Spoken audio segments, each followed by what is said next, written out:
오늘 봉독해 주신 말씀을 가지고 진실로 예수 그리스도는 우리에게 생수의 강을 주시는 분이신데 그분이 어떤 분이신지를 우리가 말씀을 통해 바라보기를 원합니다. 예수 그리스도를 믿고 부활과 영생을 믿고 확신하는 오늘 예배하는 여기 있는 저와 여러분들에게는 죽음이란 분명히 그 자체가 문제가 되지는 않을 것입니다. 우리는 이미 죽음에 관하여서 초월할 수 있는 그런 신앙의 세계를 소유하고 있는 하나님의 자녀들입니다. 다만 우리에게 있어서의 죽음은 어떻게 죽음에 이르느냐가 더 중요한 문제일 것입니다. 마찬가지로 죽음이라는 최종적인 상황은 아닐지라도 그것과 비견되어질 수 있는 여러 가지 정황들이 우리의 삶 속에서 나타나고 있습니다. 첫째로는 질병입니다. 지금의 이 팬데믹도 질병으로 우리들에게 다가오고 있지요. 심각하고 중요한 문제입니다.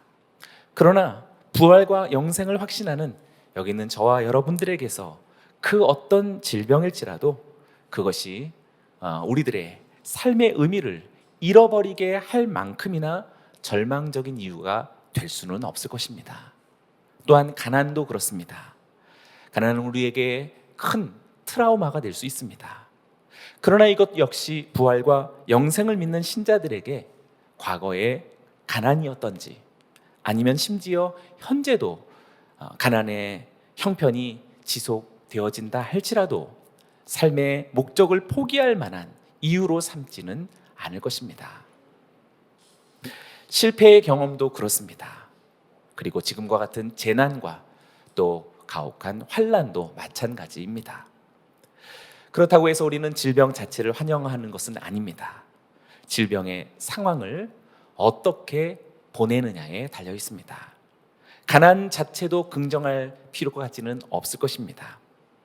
어떻게 가난할 것이냐에 달려 있고 어떻게 재난을 맞이하고 환난을 맞닥뜨리냐에 중요한 문제가 있을 것입니다. 그러나 지금 이러한 말이 말처럼 쉬운 일이 아닙니다. 죽음이라는 이 주제는 언제나 고통이라는 과정이 수반되기 때문입니다. 질병과 가난과 재난과 환난도 다 마찬가지입니다. 모두가 극도의 고통이 수반되어질 수 있기 때문에 이것은 말처럼 쉬운 문제가 아닙니다. 오늘 예배드리는 저와 여러분들 중에는 순교를 각오하신 분들도 계실 것입니다. 그렇게 강한 신앙과 헌신을 각오하신 분들이 계실 것입니다. 그러나 대부분의 순교는 고문과 함께 찾아온다라는 사실을 기억해야 합니다. 말처럼 쉬운 일이 아닙니다. 순교 자체가 목적이 될 수는 없습니다. 다만 어떻게 순교하느냐에 있고 어떻게 고문을 맞이하느냐에 우리들의 관건이 달려 있는 것입니다. 요한복음 7장은 첫 구절부터 죽음이라는 주제가 부각되었습니다. 생명 되신 예수님을 죽이려는 시도가 있었던 것이지요. 1절을 읽어봅니다. 이 일 후에 예수께서는 갈릴리 지방을 두루 다니셨습니다. 유대 사람들이 자기를 죽이려고 하기 때문에 유대 지방에서 다니기를 원하지 않으셨던 것입니다. 생명 되신 예수님을 죽이려 하는 이 시도는 성경의 말씀의 이야기만은 아닐 것입니다. 예수님께만 해당되어지는 사건도 아닙니다. 예수를 믿는 여기 있는 저와 여러분들에게도 직결되는 문제입니다. 지금 우리들에게도 이와 같이 생명을 죽이려는 시도들이, 사건들이, 그리고 상황들이 어떻게든 찾아오고 있습니다. 지금 우리가 맞이하고 있는 이 코로나도 그 작은 그림자의 하나일 것입니다. 그런데 잘 생각해 보십시오. 예수님은 이 땅에 죽으시기 위하여 오신 분이십니다. 주님은 이미 죽을 각오를 하고 이 땅에 오신 하나님의 아들이셨습니다. 그러나 아무렇게나 죽는 것이 아닙니다. 예수님께서는 살고 죽는 것이 중요하기보다 하나님의 때, 하나님의 카이로스를 따라 아버지의 뜻을 이루기 위해 살고 죽는 것이 중요했던 분이셨습니다. 그러한 의미를 통해서 오늘 본문을 우리가 잠시 경청해 보기 원합니다. 25절과 26절을 읽습니다. 바로 그때 몇몇 예루살렘 사람들이 말했습니다. 이 사람이 바로 그들이 죽이려는 사람이 아닌가? 보시오, 그가 여기서 공공연하게 말하고 있는데도 저들이 아무 말도 하지 못하는 것을 보니 관리들도 정말 이 사람이 그리스도로 알고 있는 것이 아닌가. 여기서 등장하는 몇몇 예루살렘 사람들이 나타나고 있습니다. 이들은 누구일까요? 분명히 예루살렘에 거주하면서 초막절, 지금 현재 7장의 배경이 초막절 명절 중이죠. 그러니 초막절을 지키는 사람들로 보여집니다. 그러나 단순히 명절을 지키려는 순수한 마음을 가진 순례자들과는 구별되어 보입니다. 왜냐하면 그들의 말에 특징이 있기 때문입니다. 25절과 26절 속에서 그들은 이렇게 말했습니다. 이 사람이 바로 그들이 죽이려는 사람이 아닌가? 관리들도 정말 이 사람을 그리스도로 알고 있는 것이 아닌가? 지금 여기 예루살렘에 거주하는 몇몇 사람들은 유대 관리들이 예수님을 적대시할 뿐만 아니라 나아가서 그 유대 관리자들은 예수님을 죽이려 한다라는 것을 알고 있는 사람들이다라고 말하고 있습니다. 그리고 그들이 사용하는 이 말의 어법은 반어법입니다.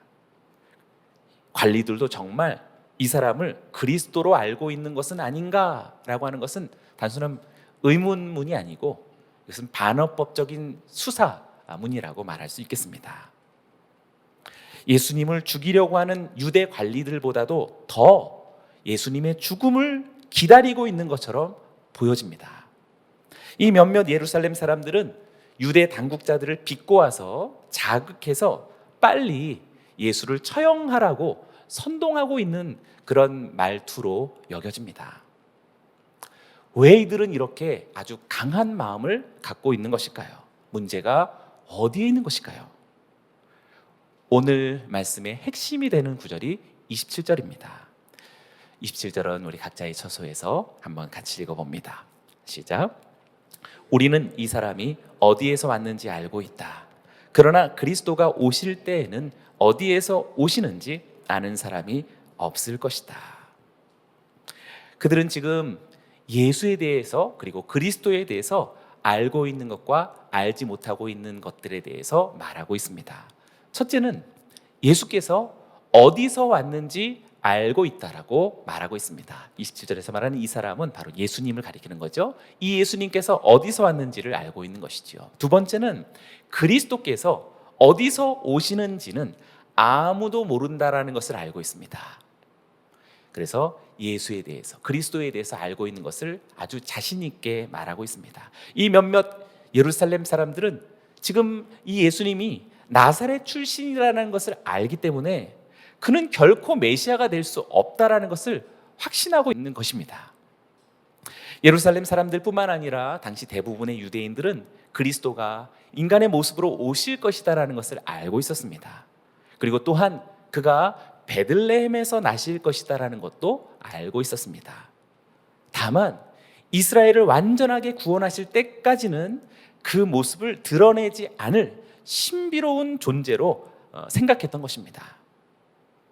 그래서 그들은 지금 예수님께서 목수의 아들이시다라는 것과 그리고 갈릴리 나사렛 출신이다라는 것을 알고 있는 이상 상상할 수도 없는 그런 지금 그리스도다라고 하는 이 선언에 대해서 상상할 수도 없는 일로서 여겨서 격분하고 있는 것입니다. 인정하고도 싶지 않은 분노가 지금 치밀어 오르고 있는 것입니다. 이들의 지금 생각은 묘하게도 오늘날 우리들의 생각과 신앙과 잘 생각해 보면 많이 닮아 있습니다.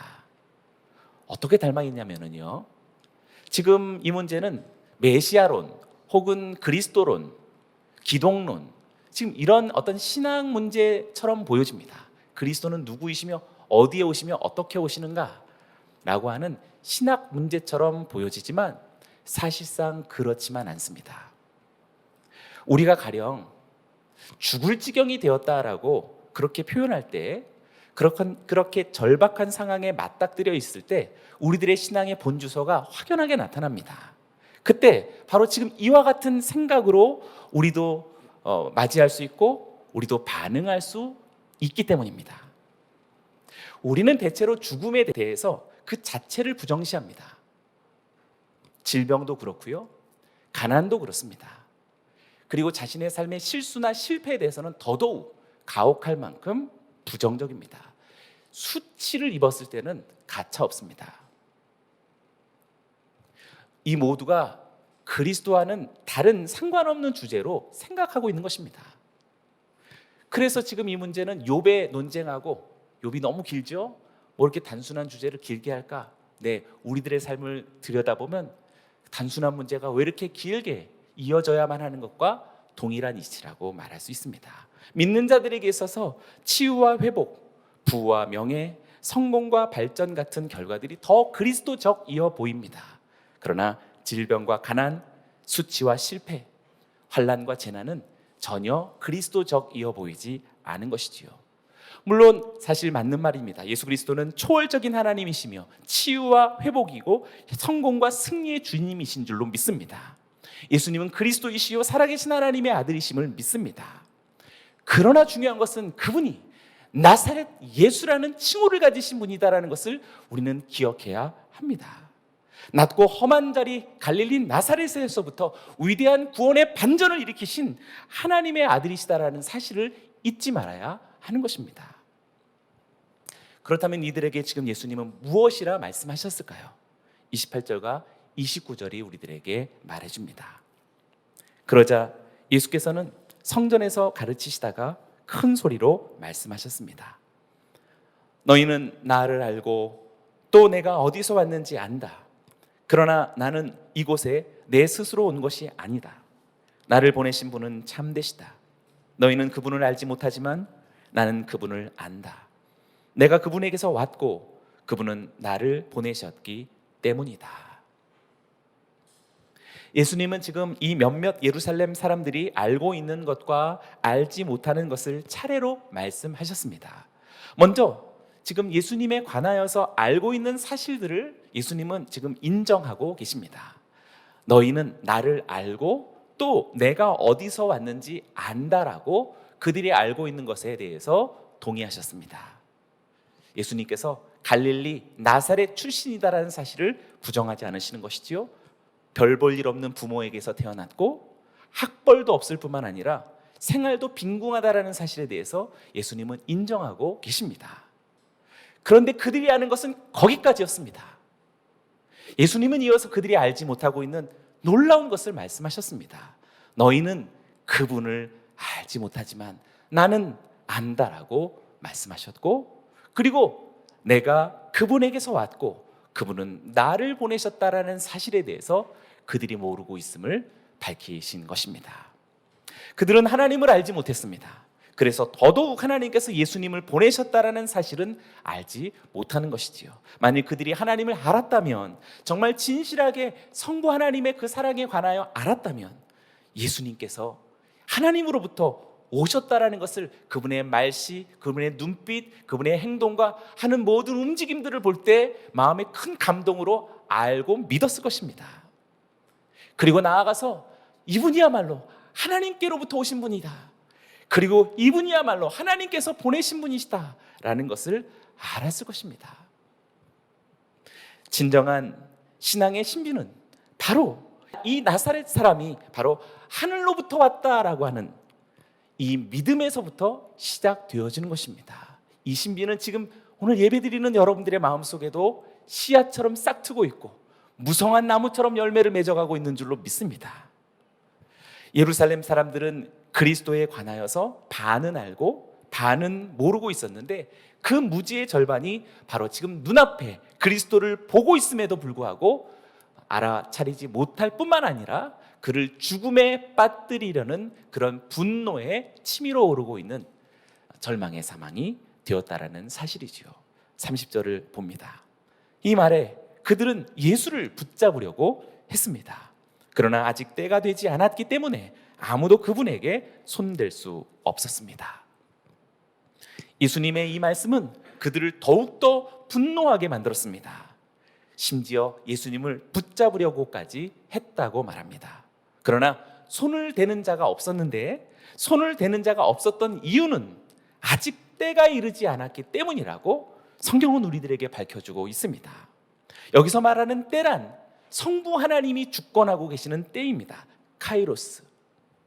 성부에 의해서 주어지는 예수님이 맞이해야 할 순환과 죽음의 때인 것이지요. 성부께서 허락하시는 시간이 아직 이르지 않았기 때문이라는 사실입니다. 그러나 자세히 보십시오. 그의 때가 다가오고 있습니다. 예수님은 죽으러 오셨습니다. 그러나 아무렇게나 죽는 것이 아닙니다. 성부의 허락 없이는 아무 누구도 예수님께 손댈 수 있는 사람이 없습니다. 마찬가지입니다. 여러분들도, 우리도 죽을 수 있고 병들 수 있으며 가난할 수 있고 실패할 수 있습니다. 그러나 아무렇게나 그렇게 최종 결론이 될 수는 없다라는 것입니다. 질병이나 가난이나 실패나 환난이나 재난, 이러한 것들은 반드시 우리들에게 오지 말아야 할 투쟁의 대상이 아닙니다. 그것은 있든지 없든지, 해결되든지 그렇지 않든지, 그것 자체가 우리의 삶의 목적이 될 수 없습니다. 분명한 것은 우리에게 생명을 주신 하나님의 뜻이 우리의 삶에서 그 모든 성취를 이루기까지 결단코 그것들이 우리를 손댈 수 없다라는 사실입니다. 믿으십니까? 아멘.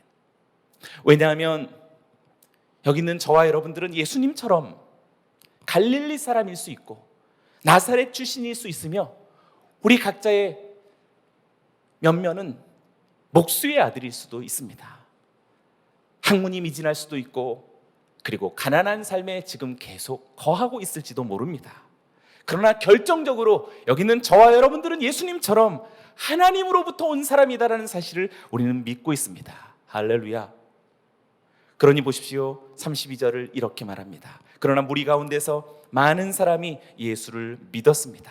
그들은 그리스도께서 오시더라도 이분보다 더 많은 표적들을 행하시겠는가? 라고 말했습니다. 예수님께서 말씀하시던 사이에 벌써 무리들이 둘로 나뉘어지고 있습니다. 말씀이 선포되어지는 이 순간이 마치 어떤 재판정에 있는 것 같아 보입니다. 예수님을 잡고자 하는 자와 예수님을 믿는 자로서 판결되고 있다는 사실을 말씀이 선포되어지고 있는 중간에 결과로 나타나고 있습니다. 그리고 예수님을 잡으려 하고 하는 사람들은 이제 행동으로 나타나고 있는 것이 바로 다음 구절입니다. 32절, 사람들이 예수께 대해 이렇게 수군거리는 것을 바리새파 사람들이 들었습니다. 대제사장들과 바리새파 사람들은 예수를 잡으려고 성전 경비병들을 보냈습니다. 무리 가운데 많은 믿는 사람들과 대조적으로 예수님을 죽이려는 사람들이 벌써 군대를 보내고 있다는 사실을 우리들에게 보여주고 있습니다. 예수님이 말씀하시던 사이에 벌써 우리들의 삶은 양분되고 있다는 사실을 보시나요? 지금 2021년 7월 셋째 주를 지나가면서 주님의 말씀은 변함없이 선포되고 있고 우리의 삶과 생활 속을 침투하고 들어가고 있고, 어쩌면 이렇게 삶의 두 국면을 나누고 있는 중이다라고도 할 수 있겠습니다. 그러면서 33절과 34절은 이렇게 말씀하십니다. 예수께서 말씀하셨습니다. 나는 잠시 동안 너희와 함께 있다가 나를 보내신 분께로 갈 것이다. 너희가 나를 찾아도 만나지 못할 것이요, 또 내가 있는 곳에 너희가 올 수도 없을 것이다. 예수님은 이제 귀환에 대해서 말씀하십니다. 자신이 왔던 곳으로 돌아갈 것이다라고 말씀하십니다. 그리고 찾지도 못할 것이며 만나지도 못할 것이다라고 말씀하시고, 나아가 오지도 못할 것이다라고 주님은 강조하십니다. 그 의미가 무엇일까요? 그것은 너무 늦었다라고 하는 의미로 들려집니다. 분명히 때는 무한히 있는 것이 아닙니다. 기회의 상실을 지금 33절과 34절 속에서 우리들에게 들려주고 있습니다. 호세아 선지자는 이렇게 외쳤습니다. 5장 6절에서 그들이 양떼와 소떼를 끌고 여호와를 찾으러 갈지라도 만나지 못할 것은 이미 그들에게서 떠나셨음이라. 분명히 예언자도, 구약의 예언자도 때가 있다라는 사실을 알려주었고, 그리고 그 어느 때를 지난 기회의 상실 속에서 그들이 만나려 해도 만날 수 없는 영원한 기회를 우리들에게 계시해 주었습니다.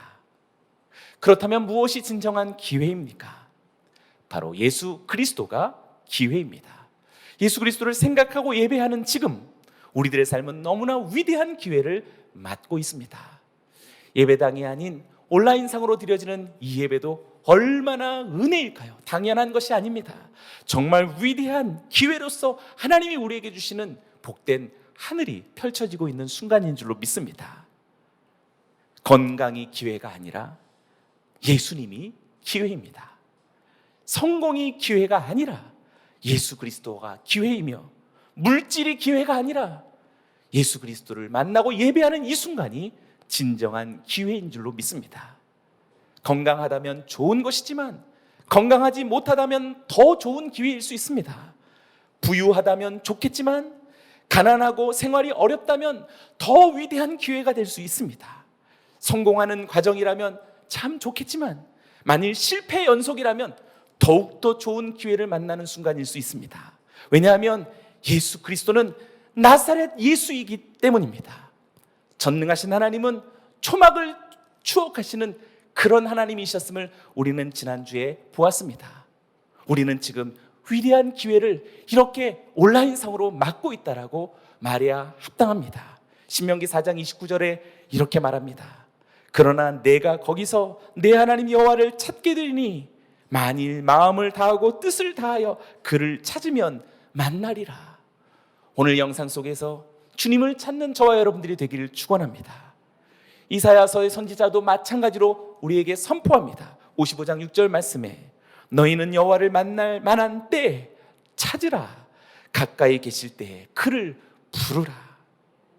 할렐루야. 오늘 예배를 통해서 여러분들의 처소에서 부릴 듯한 주님을 찾고자 하는 그 갈망이, 그 기회를 놓치고 싶지 않은 그 순결한 열망이 오늘 예배를 통해서 다시 살아나기를 주의 이름으로 축원합니다.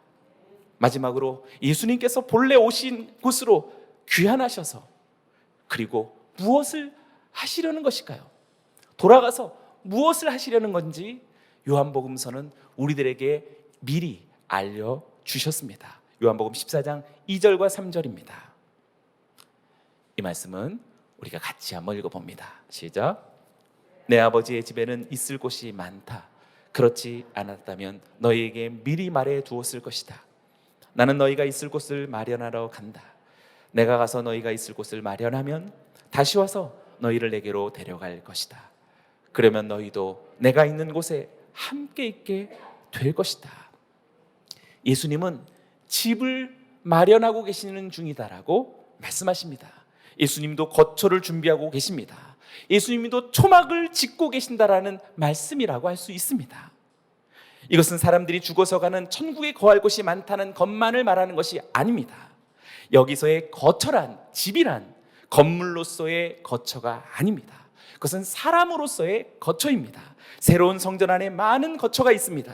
여기서 하나님의 백성이란 새 성전 안에 참여한 각 개인들이 하나님의 거처가 되는 것이라고 말할 수 있습니다. 그렇다면 오늘 예배하는 여기 있는 저와 여러분들이 바로 주님의 초막이며 주님의 집이라고 말할 수 있는 것입니다. 하나님의 영광이 임하는 복된 하나님의 집 되어진, 하나님의 초막 되어진 사랑하는 여러분들을 진심으로 축복합니다. 갈릴리의 비천한 나사렛 목수가 이렇게 우리의 생명의 근원이시라니, 광야에서 지루하고 지겨운 반석이 생명의 생수를 터쳐내는 근원이 되셨다니 놀라운 이야기가 하나님의 말씀 속에서 우리에게 들려집니다. 하늘과 땅을 지으신 하나님께서 앙상하고 초라한 초막을 추억하신다니 그 사랑의 이야기가 지금 오늘 우리들에게 들려지고 있는 것입니다. 예수님께서 자신의 인생이 되어진 여기 있는 저와 여러분들은 진실로 주님이 거하시는 아름다운 초막이라고 말할 수 있습니다. 가난에 처해 있고 심지어는 실패의 도상에 있을지라도 주님이 나와 함께 하시는 이 영원한 사랑이 거하는 하나님의 장막되어진 우리들의 인생이기에 우리도 나사렛 예수를 사랑하며 찬양하며 그를 예배할 수 있는 것입니다. 사랑하는 여러분이요, 오늘 저와 여러분들의 삶의 자리가 광야처럼 척박한 환경이 펼쳐졌을지라도 광야를 지나시는 나사렛 예수께서 우리와 함께 하시며 생수의 강을 흘려보내시는 하나님의 아들이신 줄로 믿습니다. 이 놀랍고 위대한 사랑이 저와 여러분들에게 이미 임하였는 줄로 믿습니다. 우리 하나님께 감사와 영광의 박수를 올려드립니다.